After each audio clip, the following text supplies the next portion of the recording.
The morning sun cut across Fort Bragg's main training facility in sharp angles, illuminating dust particles that hung suspended in the air like tiny witnesses to what was about to unfold.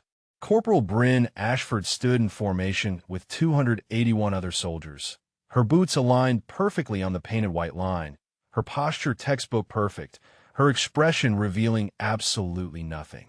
She had learned long ago that stillness was a weapon, that silence could be armor, that the less you showed the world, the less it could use against you. Staff Sergeant Wade Killian paced in front of the formation, his voice carrying across the concrete expanse with the kind of confidence that came from 8 years of service and 0 real consequences. He was a big man, 6'2", with the build of someone who spent more time in the gym than in actual field operations, and he wore his rank like a crown rather than a responsibility. His eyes scanned the rows of soldiers, looking for something, hunting for weakness the way predators always did. Before we dive into the story, drop a comment and let us know what state you're watching from. Maybe you've witnessed this kind of underestimation in your own community. Bryn kept her gaze forward, but her peripheral vision tracked every movement Killian made. She had been on base for exactly 11 days, which meant she was still new enough to be a target, still unfamiliar enough to be tested. She knew how this worked. She had grown up on military bases from Germany to Japan to Kentucky, had watched the dynamics play out 1,000 times. There were always men like Killian, soldiers who needed someone to push down so they could feel taller. The quarterly hand-to-hand combat certification was mandatory for all personnel, a requirement that brought together soldiers from every unit on base into one massive demonstration of skill, discipline, and occasionally ego.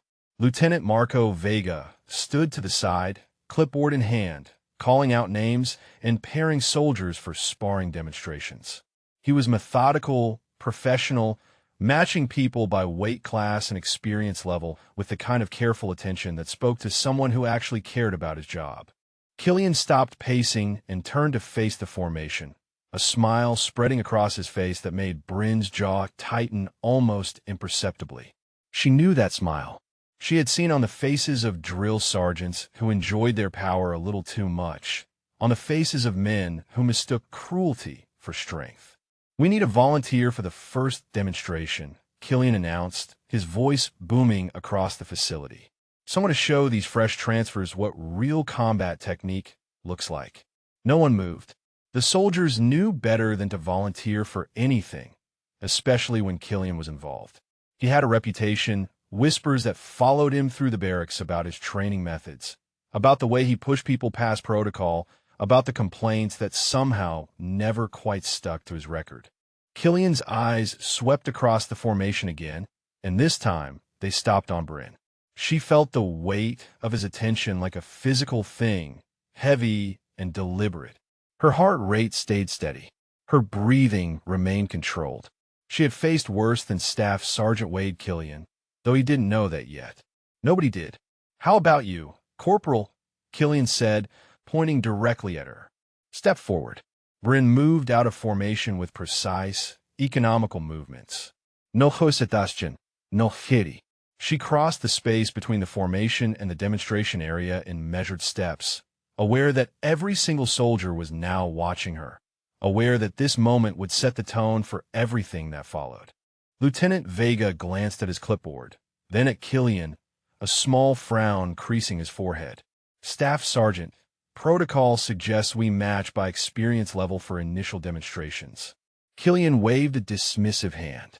"This is perfect, Lieutenant. I'll demonstrate proper defensive technique. Our new transfer here can play the attacker." Nice and simple.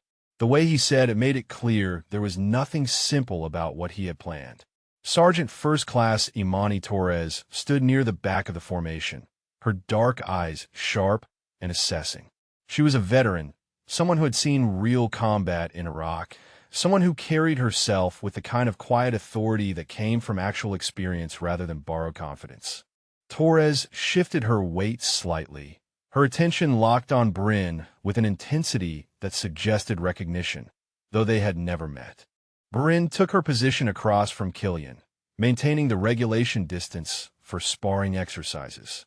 The concrete beneath her boots was worn smooth from years of training, scuffed with the marks of countless previous demonstrations.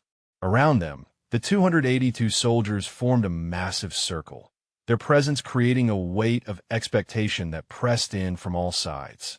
She could hear their breathing, the subtle shuffle of boots, the whisper of fabric as people shifted to get a better view. Killian rolled his shoulders, a show of casual confidence that played well to the audience. He moved like someone who had never lost a fight, or at least never lost one that mattered. His stance was wide, grounded, the posture of someone who relied on size and strength rather than technique. Bryn recognized it immediately. She had seen it before, trained against it before, learned how to dismantle it before she was 12 years old. "All right, Corporal," Killian said, his voice loud enough for everyone to hear. "I want you to come at me like you mean it. Don't hold back just because I'm a superior officer. This is training. Show me what you've got." It was a trap, of course. If she held back, he would mock her for weakness. If she went hard, he would use it as an excuse to respond with overwhelming force. Either way, he won the narrative. Bryn had learned about traps too. She had learned that sometimes the only way to win was not to spring them at all. "Understood, Staff Sergeant," she replied, her voice level and professional. She moved forward with measured aggression, throwing a textbook right jab that Killian blocked easily. He countered with a lazy swing that she dodged, stepping back into her original position. It was choreographed, safe, exactly what training protocol called for. She was following the rules, giving him nothing to criticize, nothing to escalate. Killian's jaw tightened. He had expected fear or anger, something he could exploit. Instead, he got perfect compliance, and it clearly frustrated him. "Come on, Corporal," he said, his tone shifting toward mockery. "That the best you can do? My grandmother hits harder than that." Private First Class Dane Hutchins laughed from somewhere in the circle, a sharp bark of amusement that encouraged others to join in. Hutchins was Killian's shadow, a younger soldier who had latched onto the staff sergeant's reputation like a parasite, feeding off reflected authority. "Maybe she needs gentler training," he called out. "Can't expect everyone to handle real combat intensity." The laughter spread, but it was uncomfortable, forced. Most of the soldiers watching knew this had crossed from training into something else, but nobody wanted to be the one to speak up. That was how it always worked. Silence was complicity, and complicity was easier than courage. Lieutenant Vega stepped forward, his hand raised. "Staff Sergeant Killian, I think we have sufficient demonstration. Let's move on to the next pair." Killian ignored him completely. He moved closer to Bryn, dropping his voice just low enough that only she could hear, though his words carried intention that radiated outward. "You think you belong here," he said quietly. "You think you can do what we do. But when it comes down to it, when real combat hits, you'll fold just like the rest of them. You'll need someone like me to save your life." Bryn met his eyes without flinching. Her expression remained neutral, but something flickered behind her gaze, something cold and ancient and utterly controlled. She said nothing. Words were unnecessary. He had already told her everything she needed to know about him. The silence stretched between them, and in that silence, the dynamic shifted. Killian had expected submission or defiance, but Bryn gave him neither. She simply stood there, present and unmoved, like a mountain that refused to acknowledge the wind. It unnerved him in a way he could not quite name, and that made him angry. "Let me show you all how this really works," Killian announced, turning back to the crowd. "In actual combat, the enemy won't follow your training protocols. They won't give you time to think. They will come at you hard and fast, and if you're not ready, you die. That's reality. That's what I'm here to prepare you for." He was building justification now, creating a narrative that would excuse whatever came next. Torres tensed at the edge of the circle, her hand moving unconsciously toward her hip where a whistle hung on a lanyard. She knew what was coming. She had seen enough combat, enough violence, enough men who confused aggression with competence to recognize the signs. Bryn's weight shifted almost imperceptibly, her center of gravity lowering by fractions of an inch. Her hands remained at her sides, relaxed but ready. She was not preparing to attack. She was preparing to respond. Killian circled her slowly, his movements deliberate and theatrical. He was performing now, not training. Every step was calculated to demonstrate his dominance, to reinforce the hierarchy he believed existed between them. The afternoon sun had climbed higher, casting shorter shadows across the training facility, and sweat began to darken the fabric of uniforms throughout the watching crowd. The temperature was rising in more ways than one. "Now, I'm going to come at you with realistic aggression," Killian said, loud enough for the entire formation to hear. "I want everyone to watch how a real soldier responds under pressure. This is what actual threat assessment looks like." Lieutenant Vega moved forward again, his professional composure cracking slightly. "Staff Sergeant, this is outside the scope of today's training objectives. I need to insist we move on to the next demonstration pair." Killian turned toward the lieutenant with a smile that did not reach his eyes. "Sir, with all due respect, I am conducting a valuable training exercise. These soldiers need to understand what real combat feels like. I'm sure you agree that realistic training saves lives in the field." It was a masterful manipulation. By framing his escalation as educational necessity, Killian had made it difficult for Vega to object without appearing to undermine troop readiness. The lieutenant's jaw worked silently for a moment, caught between protocol and the political reality of contradicting a senior NCO in front of nearly 300 soldiers. Bryn watched this exchange with the detached interest of someone observing a chess game.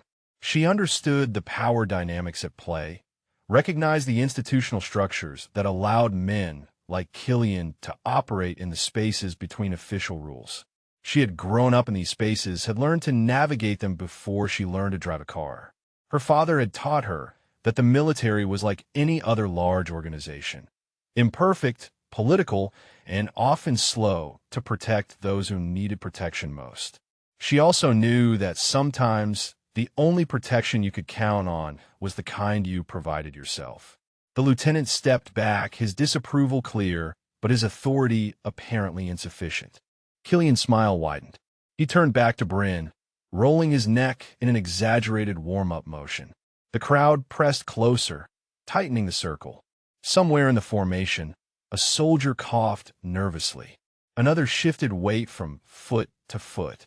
The air itself seemed to thicken with anticipation.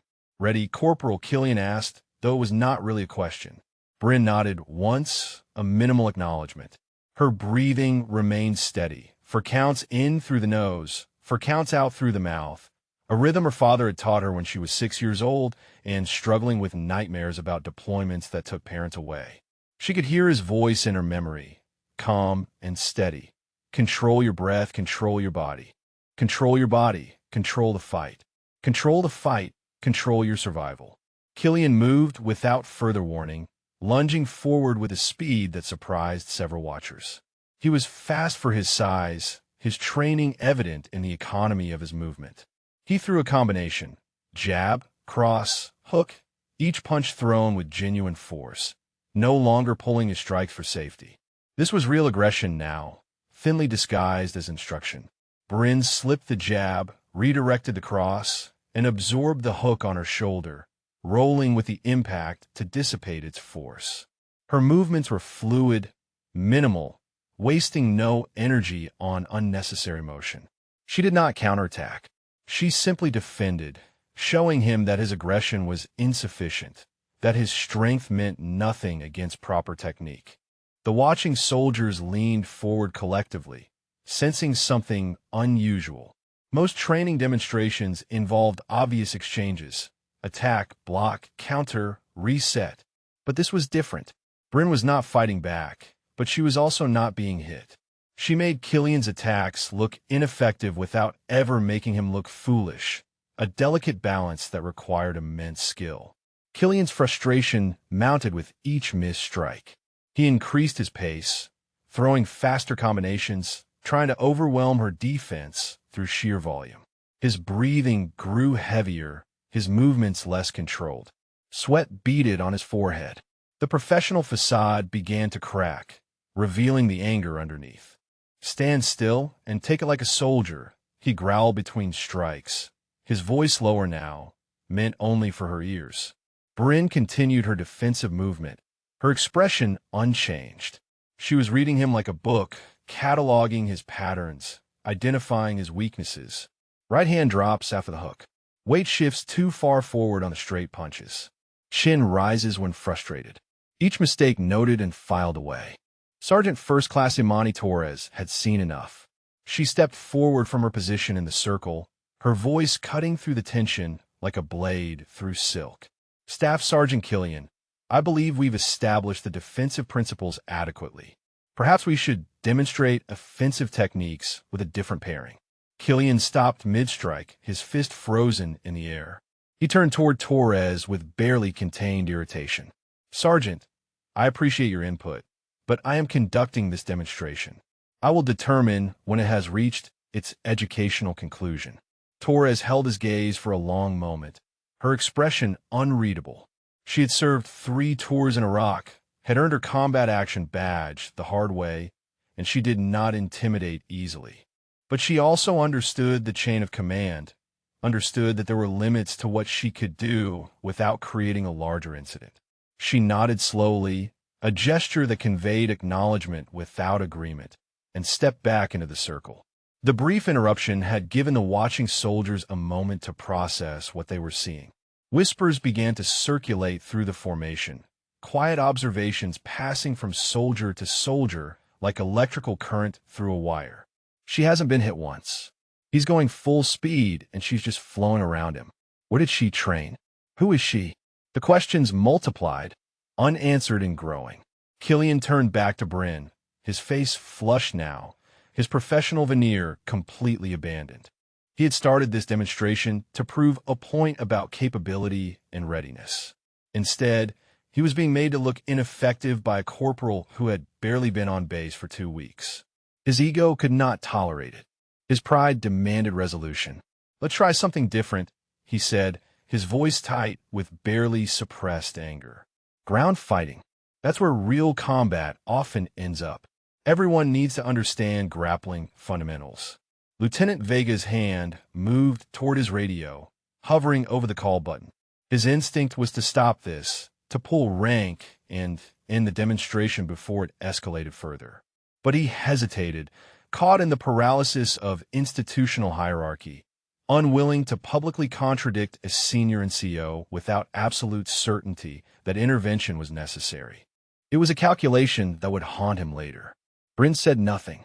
She simply adjusted her stance slightly, her weight distributing differently, preparing for a new type of engagement. Her hands remained at her sides, relaxed but ready. She knew where this was going. She had known from the moment Killian had singled her out. Men like him followed predictable patterns, their insecurities driving them toward inevitable conclusions. Killian lunged forward, attempting a double-leg takedown with surprising technical proficiency. He had clearly trained in wrestling, had probably competed in high school or college. His technique was solid, his execution competent. Against most opponents, it would have worked perfectly. Bryn sprawled, her hips driving backward as her hands caught his shoulders, redirecting his momentum downward into the concrete. She did not allow him to establish grips, her defensive grappling as fluid as her striking defense had been. Killian tried to adjust mid-takedown, switching to a single leg, but she countered with a whizzer, controlling his arm and preventing the completion of his technique. They separated and reset, both still on their feet. The crowd had gone completely silent now, every soldier transfixed by what they were witnessing. This was not a typical training demonstration. This was something else entirely, something that existed in the gray space between official exercise and genuine conflict. Hutchins called out from somewhere in the formation, his voice carrying false encouragement. "Come on, Staff Sergeant. Show her how it's done." Killian shot him a look that could have melted steel, then returned his attention to Bryn. His breathing was labored now, his movements less precise. Frustration and exertion were taking their toll, clouding his judgment. He shot in again, this time with less setup, more desperation. Bryn sidestepped and used his momentum to guide him past her, a simple redirection that required minimal effort but maximum timing. He stumbled, caught himself, and turned back toward her with fury blazing in his eyes. The pretense of training had evaporated completely. Everyone watching understood that whatever was happening now had nothing to do with education and everything to do with ego. Torres moved forward again, this time with more urgency. "Staff Sergeant, this has gone far enough." Killian ignored her completely. He was beyond reason now, beyond protocol, beyond anything except the need to reassert dominance. "Stand and fight," he demanded, his voice raw with anger and humiliation. Bryn remained in her defensive stance, her eyes locked on Killian with an intensity that had not been there before. Something had shifted in her expression, a subtle hardening around the edges that suggested her patience had limits, and those limits were approaching rapidly. The dog tags beneath her uniform pressed against her chest, a constant reminder of why she was here, why she had chosen this path, why she could not afford a break. The temperature in the training facility seemed to climb with each passing second. Soldiers in the circle shifted uncomfortably, their uniforms sticking to their backs with sweat. The concrete radiated heat upward, creating shimmer effects in the air that made the entire scene feel surreal, like something viewed through distorted glass. 282 people breathing in synchronized tension, waiting for resolution that felt both inevitable and terrifying. Killian advanced again, his movements now completely divorced from any training protocol. He was not demonstrating technique. He was not teaching principles. He was attacking, pure and simple, driven by wounded pride and the desperate need to prove something to the audience that surrounded them. His fists came faster, harder, thrown with genuine intent to harm. Bryn continued her defensive flow, but her movements had changed in subtle ways. She was no longer simply avoiding his strikes. She was controlling the distance between them, managing the angles, positioning herself with the kind of spatial awareness that came from years of high-level training. Every step had purpose. Every weight shift was calculated. She was not fighting yet, but she was preparing to end this. Lieutenant Vega finally made his decision. He keyed his radio, his voice urgent. "This is Lieutenant Vega at the main training facility. I need a senior officer to the demonstration area immediately. We have a situation developing." The radio crackled in response, but whatever was said was drowned out by Hutchins shouting from the crowd. "Come on, Staff Sergeant. Take her down. Show everyone what real soldiers look like." Other voices joined in, a chorus of encouragement that revealed the toxic culture that had been allowed to fester. Not everyone participated. Many soldiers remained silent, uncomfortable with what they were witnessing, but unwilling or unable to intervene. Torres stood with her arms crossed, her jaw clenched so tight that muscles stood out along her neck. She recognized what she was seeing because she had seen it before in different forms, in different contexts, the eternal pattern of power being abused. Killian feinted left and shot in low, attempting a leg sweep that would have taken Bryn's feet out from under her and sent her crashing to the concrete. It was a dangerous technique outside of controlled sparring, the kind of move that could result in serious injury if the landing was wrong. He was past caring about her safety now, past caring about consequences, focused entirely on the need to win. Bryn jumped, her timing perfect, and Killian's sweep found nothing but air. She landed lightly, reset her stance, and for the first time since the demonstration began, she spoke directly to him. Her voice was quiet, controlled, but carried perfectly in the surrounding silence.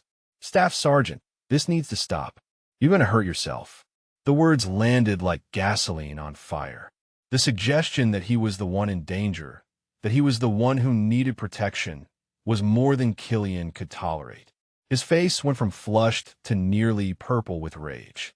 He straightened up, abandoning all grappling attempts, and squared his shoulders.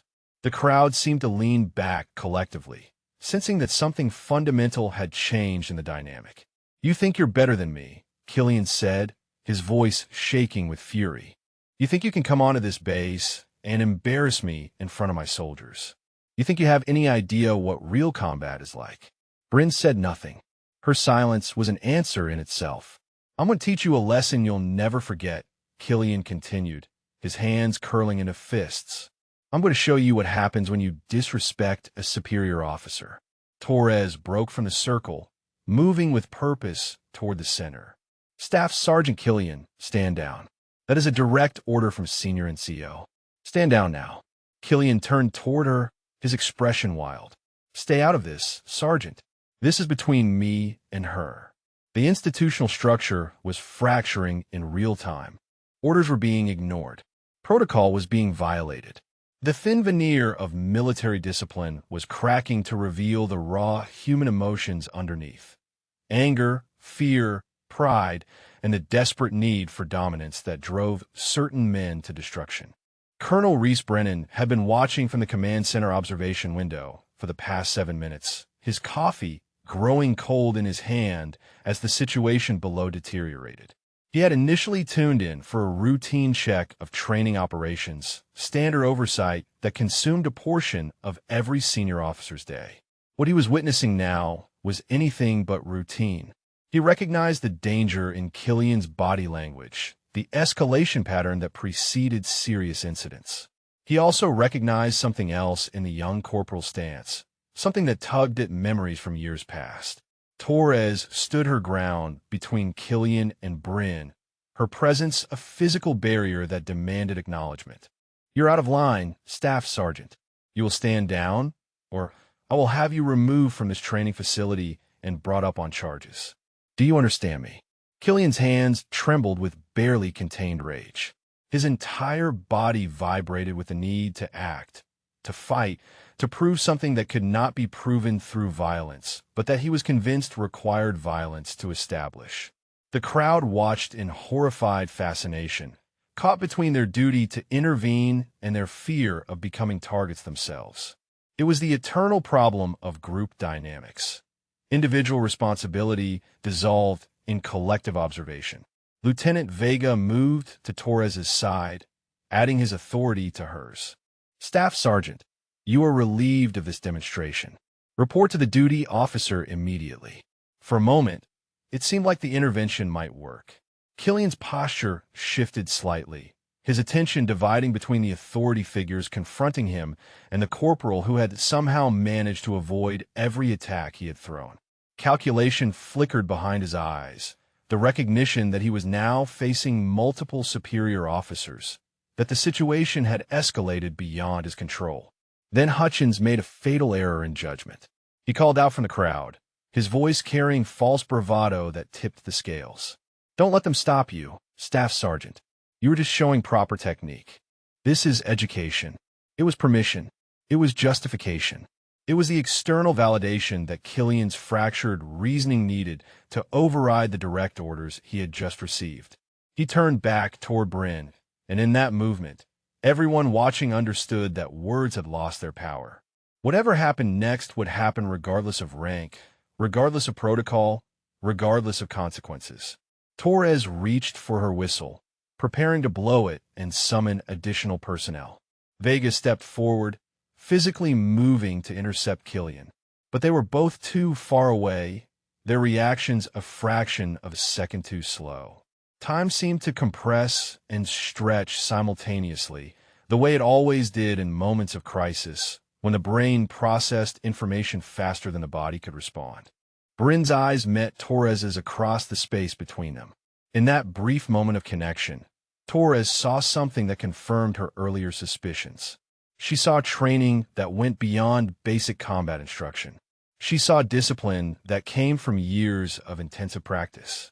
She saw the ghost of someone she had known, someone who had taught her things about combat that had saved her life in Fallujah. The recognition was instant and absolute. Torres's hand fell away from her whistle.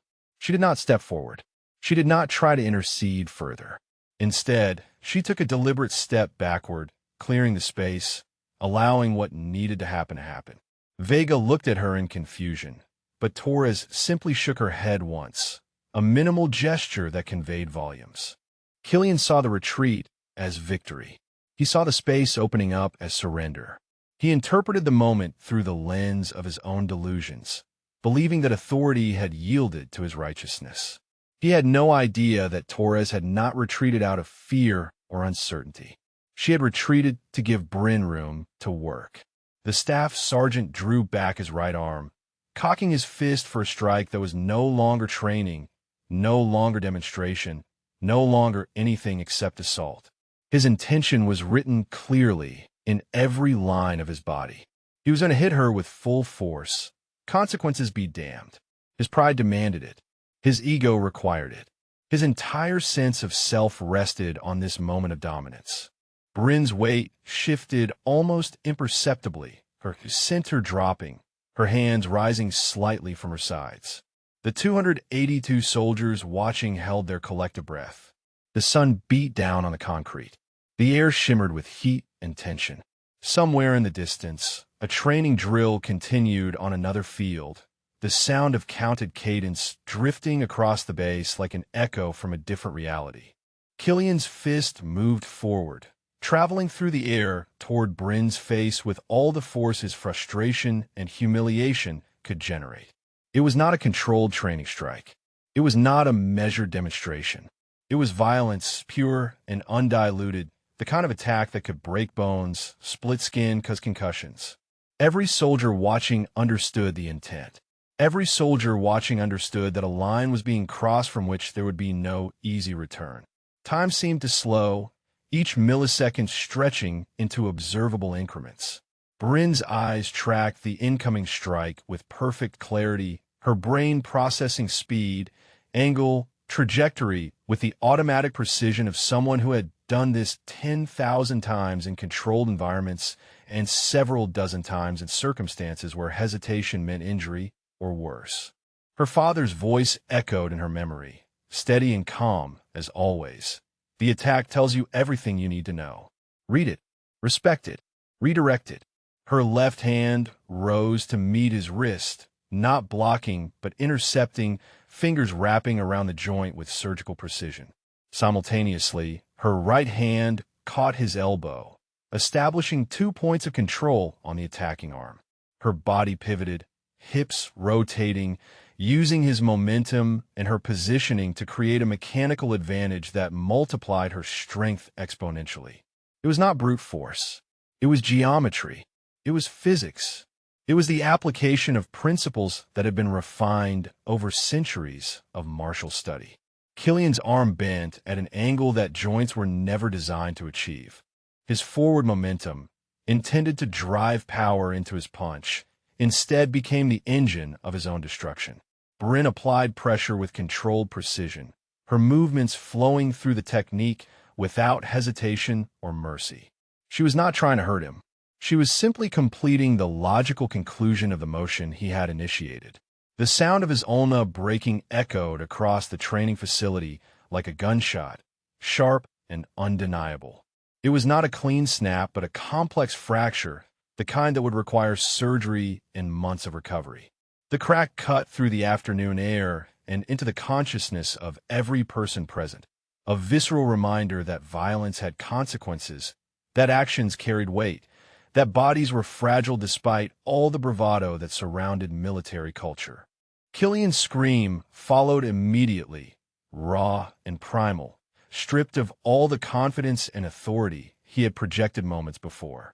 It was the sound of pain unfiltered by pride, agony overriding ego. His knees buckled, his body trying to collapse away from the source of damage. But Bryn maintained control of his arm, guiding his descent rather than allowing him to fall uncontrolled onto the concrete. Even in the act of defending herself, even in the moment of his attack, she was preventing further injury. She released him as soon as he was safely on the ground, stepping back immediately into a neutral stance, her hands returning to her sides.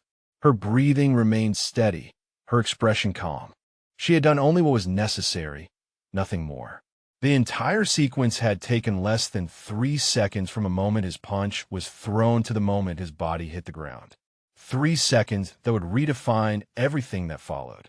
The silence that descended on the training facility was absolute. 282 soldiers stood frozen, their minds struggling to process what their eyes had just witnessed. Many had blinked and missed the actual technique, seeing only the beginning and end, Killian attacking, Killian on the ground screaming. The speed and precision of Bryn's response had been almost too fast to track, a blur of movement that defied casual observation. Torres exhaled slowly, a sound that carried satisfaction and vindication in equal measure. She had known. She had recognized the signs. She had stepped back not out of cowardice, but out of respect for what was about to unfold. Her estimation had been correct. Lieutenant Vega broke from his paralysis first, his training reasserting itself over his shock. "Medic," he shouted, his voice cracking slightly. "I need a medic to the demonstration area immediately. We have an injury." Multiple soldiers broke from the formation, those with medical training responding to the call. They rushed forward with their aid bags, surrounding Killian, who continued to writhe on the ground, clutching his shattered arm against his chest. His face had gone pale, shock beginning to set in. His earlier aggression completely evaporated in the face of genuine physical trauma. Bryn remained exactly where she was, standing at attention, her eyes fixed forward. She did not look at Killian. She did not look at the approaching medics. She simply stood, waiting for whatever came next, prepared to accept the consequences of her actions. Her father had taught her that too. Own every decision, face every outcome, accept responsibility for the violence you bring into the world, even when that violence is righteous and necessary. Colonel Brennan moved with purpose through the command center, his coffee abandoned on the observation desk, his stride carrying the weight of immediate authority. He had seen enough to understand exactly what had occurred, had observed the entire escalation from beginning to catastrophic end. His radio was already keyed to the facility frequency as he descended the stairs that would take him to the training ground. "Control," he said into the handset, his voice calm, but absolutely commanding. "This is Colonel Brennan. I am assuming direct control of the incident at the main training facility.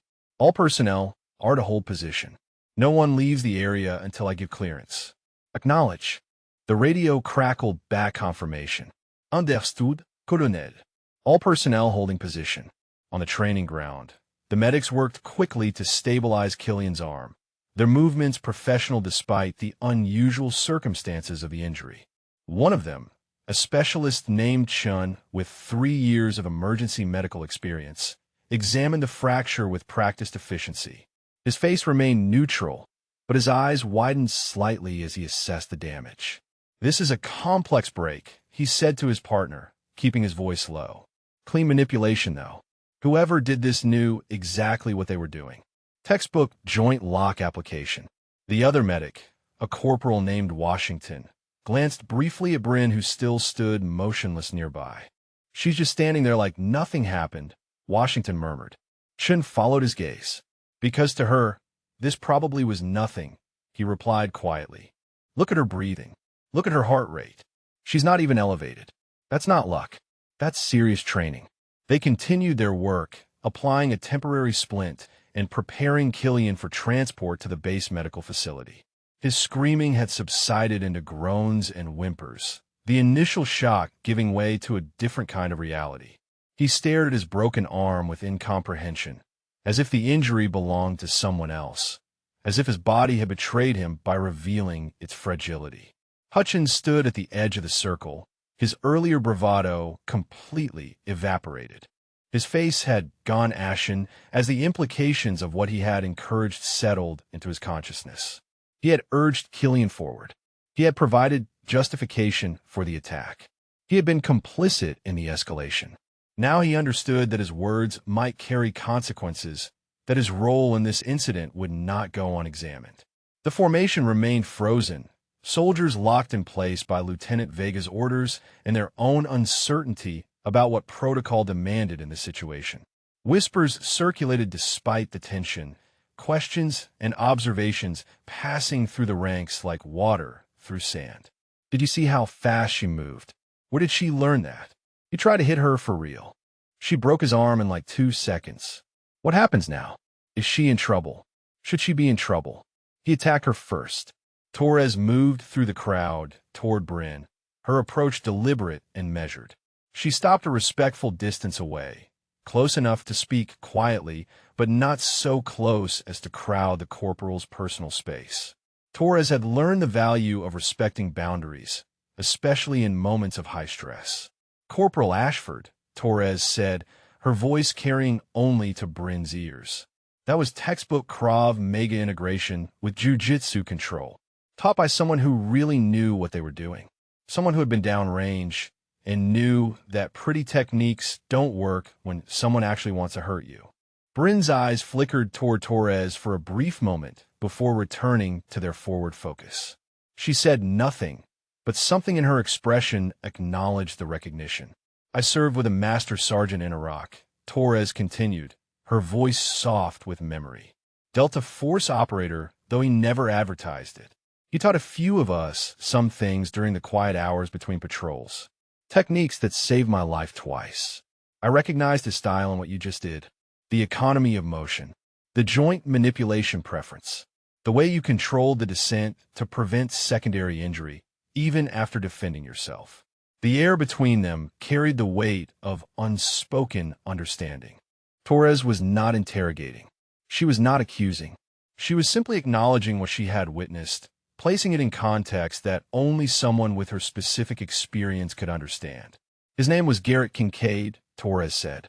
"One of the best soldiers I ever served with. Died in a classified operation about 6 years ago. The kind of man who made everyone around him better just by being present." Bryn's jaw tightened almost imperceptibly, a muscle jumping along the line of her face. Her breathing remained controlled, but her eyes reflected something that might have been grief or pride or some combination of emotions too complex to separate. Colonel Brennan emerged from the command center building into the brilliant afternoon sunlight, his presence immediately commanding attention despite making no sound or gesture to announce himself. He was a tall man in his late 40s, his uniform crisp despite the heat, his bearing carrying decades of experience that ranged from Desert Storm through multiple deployments in Iraq and Afghanistan. His face was weathered but kind, the face of someone who had seen both the best and worst of what people were capable of and had somehow maintained faith in humanity's better angels. The formation snapped to even greater attention as soldiers recognized the colonel's approach. Lieutenant Vega moved forward to meet him, his relief at the arrival of senior authority palpable in his expression. "Sir," Vega began, his words tumbling out with the urgency of someone who needed to explain, to justify, to document. Staff Sergeant Killian was conducting a hand-to-hand combat demonstration with Corporal Ashford. The situation escalated beyond training parameters. Killian attempted to strike the corporal with what appeared to be genuine intent to harm. She defended herself, and in the process, his arm was broken. Colonel Brennan raised a hand, a gentle gesture that stopped the lieutenant's explanation. "I saw it, Lieutenant. I observed the entire incident from the command center. Your report is noted and appreciated, but I have eyes on what occurred." He moved past Vega toward the center of the circle where medics were finishing their stabilization of Killian's injury. The staff sergeant had gone quiet now, his earlier screaming replaced by a hollow-eyed stare that suggested shock was settling in more deeply. Brennan knelt beside him, his voice low and private. "Staff Sergeant, you are being transported to the medical facility for treatment. You will remain there pending investigation of this incident. Do you understand?" Killian nodded weakly, his earlier aggression completely extinguished. "She broke my arm," he said, his voice small and confused, as if he still could not quite believe it had happened. "You attempted to assault her," Brennan replied evenly. "She defended herself. We will discuss the specifics once you have been treated. For now, focus on following medical instructions." The medics loaded Killian onto a stretcher and began moving him toward the waiting ambulance. Hutchins started to follow, but Brennan's voice stopped him cold. "Private First Class Hutchins, you will remain here. I have questions for you regarding your role in this incident." Hutchins froze, his face going even paler if that was possible. "Yes, sir," he managed to say, his voice barely above a whisper. Brennan stood and turned his attention to Bryn, who remained exactly where she had been throughout the entire aftermath, standing at perfect attention, her expression neutral, her body language revealing nothing of whatever thoughts or emotions might be churning beneath the surface. The colonel approached her slowly, studying her with the kind of careful attention that missed nothing. "Corporal Ashford," he said, his voice carrying across the silent training ground. "You're not under arrest. You're not being charged with any offense at this time. However, you will accompany me to my office where we will discuss what occurred here today. Do you understand?" "Yes, sir," Bryn replied, her voice steady and clear. Brennan continued to study her, his eyes narrowing slightly as he processed something that had been nagging at his memory since he first observed her movements from the command center. "That defense sequence you employed," he said carefully. "The joint lock with controlled descent. That is a very specific technique, not standard Army combatives curriculum." "No, sir," Bryn agreed. "It is not standard curriculum." "Where did you learn it?" Brennan asked, though his tone suggested he might already suspect the answer. "From my father, sir," Bryn replied. He believed in thorough preparation. Brennan was silent for a long moment, his eyes searching her face with increasing recognition. "What was your father's name, Corporal?" Bryn hesitated for just a fraction of a second, a pause so brief that most observers would have missed it. But Brennan caught it, understood it, recognized it as the moment when someone decides whether to reveal a truth they have been protecting. "Master Sergeant Garrett Kincaid, sir," she said finally. "I enlisted under my mother's surname to avoid complications related to his service record and reputation." The name landed like a physical blow. Brennan's expression shifted through surprise, recognition, and something that might have been grief or respect or both. He took a step back, his professional composure cracking slightly. "Garrett Kincaid was your father?" "Yes, sir," Bryn confirmed. Torres moved forward, unable to contain her own reaction. "I served with him in Fallujah, sir. I recognized his techniques in her movements. That's why I stepped back. I knew she could handle herself." Brennan nodded slowly, pieces falling into place, context emerging from chaos. "Garrett Kincaid saved my life in Ramadi," he said quietly. The revelation rippled through the formation like electricity through water. Soldiers who had been standing frozen suddenly came alive with whispered conversations, the name Garrett Kincaid passing from person to person with varying levels of recognition. Some knew the name from legend, stories that circulated in special forces circles about operations that officially never happened. Others heard it for the first time, but understood from the colonel's reaction that it carried significant weight. The daughter of a Delta Force operator had just broken a staff sergeant's arm, and suddenly the entire incident had context that changed everything. Brennan composed himself, his professional mask sliding back into place, though his eyes remained soft with memory. "We will discuss your father in my office, Corporal, along with everything else that happened here today. Lieutenant Vega, you will secure all video footage from the facility cameras. I want every angle of this incident preserved and copied to encrypted storage. Sergeant Torres, you will take statements from all personnel who witnessed the incident. I want detailed accounts, not summaries." Both officers acknowledged the orders with crisp affirmations, grateful for concrete tasks that imposed structure on a situation that had spiraled far beyond normal training parameters. The machinery of military investigation was engaging, procedures clicking into place that would determine responsibility, assign consequences, and attempt to extract lessons from disaster. Brennan turned back to the assembled formation, his voice carrying to every soldier present.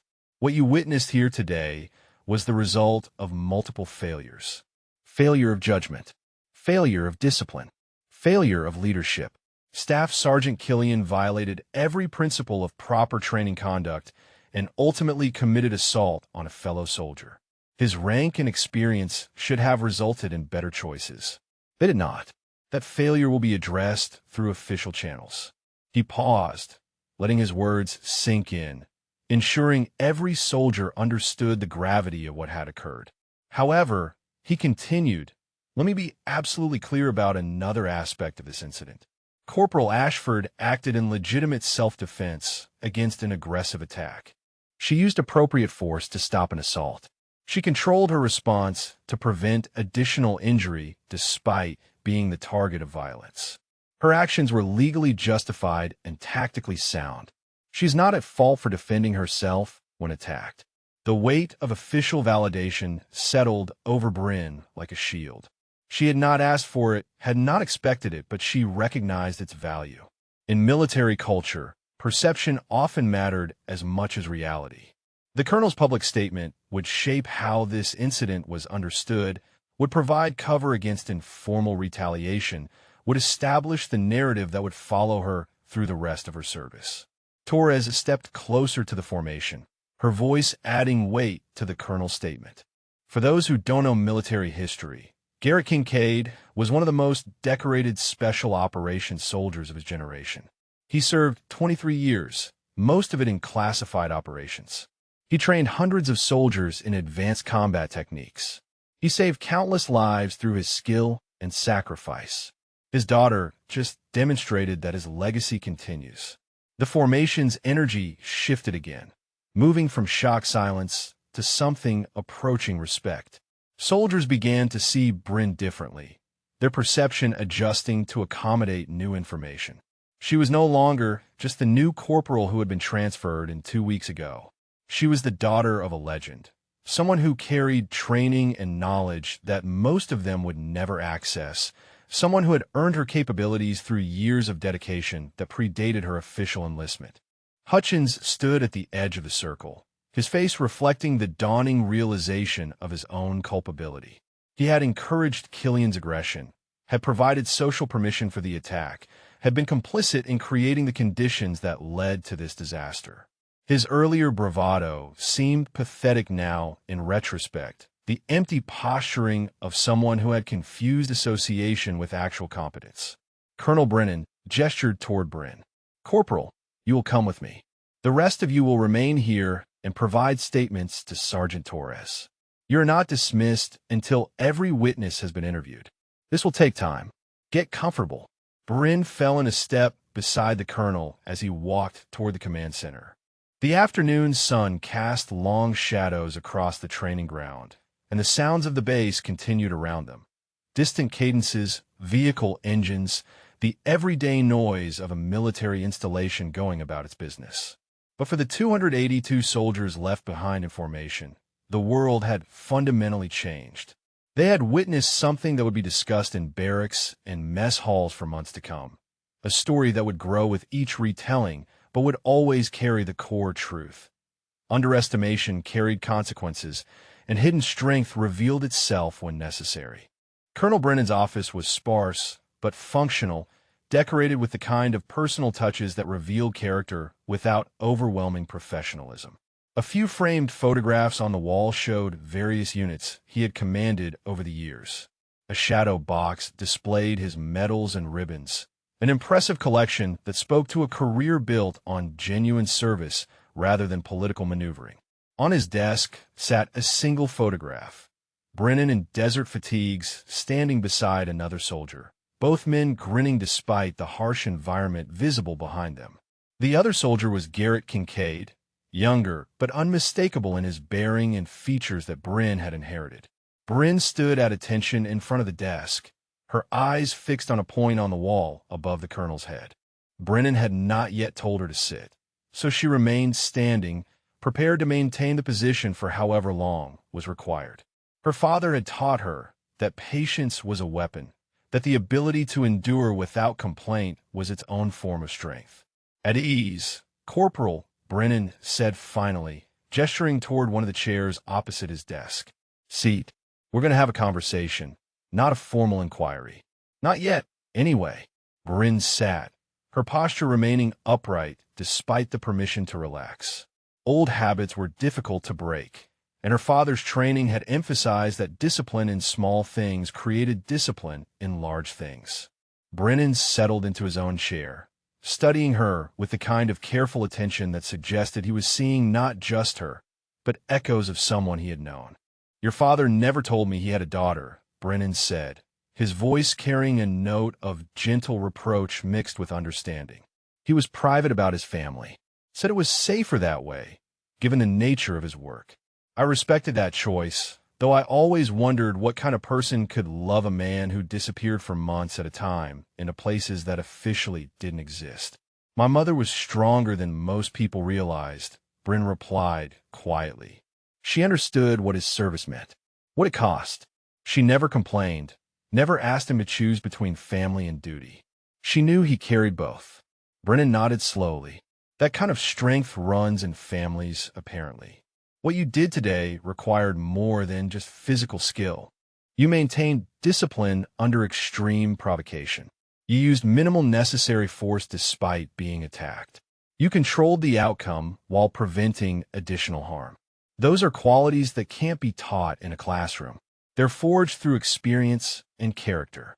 He opened a folder on his desk, scanning documents that Bryn recognized as her service record. Enlisted at 18 under the name Bryn Ashford, your mother's maiden name. Exemplary performance throughout basic training and AIT. Multiple commendations from previous duty stations. Note disciplinary actions. Requested transfer to Fort Bragg specifically. The question is why? Why here? Why using a different name? Why hiding your connection to one of the most respected operators in Special Forces history? Bryn met his eyes directly. Because I wanted to earn my place on merit, sir. Not because of who my father was. I've seen what happens to legacy soldiers. Some live up to their names. Others are crushed by impossible expectations. I wanted to know what I was capable of without that shadow hanging over everything I did. And now that shadow has been revealed, Brennan observed. How do you feel about that? Bryn considered the question carefully. Relieved, sir. Carrying a secret takes energy. Energy that could be better spent on the mission. And I think my father would have wanted the truth known eventually. He taught me that hiding wasn't the same as humility, that there was honor in being recognized for skill earned through dedication. Brennan leaned back his chair, his fingers steepled under his chin. Garrett saved my life in Ramadi. We were pinned down by sniper fire. 3 men already wounded, extraction impossible. He went out alone, found the shooter, and eliminated the threat. Then he carried 2 of the wounded men back to cover while taking fire. That was the kind of soldier he was. The kind who calculated risk differently than normal people because the weight of other lives mattered more than his own survival.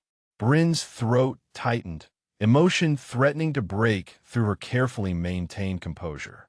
She had heard stories about her father's actions, had read the redacted after-action reports that her mother had been allowed to see after his death. But hearing them from someone who had been there, who had benefited directly from his courage, carried different weight. He talked about you sometimes, Brennan continued, his voice softening. Never by name, never with specifics that could compromise operational security. But he would mention his daughter. Said he was teaching her things that might save her life someday. Said she had more natural talent than half the operators he had trained.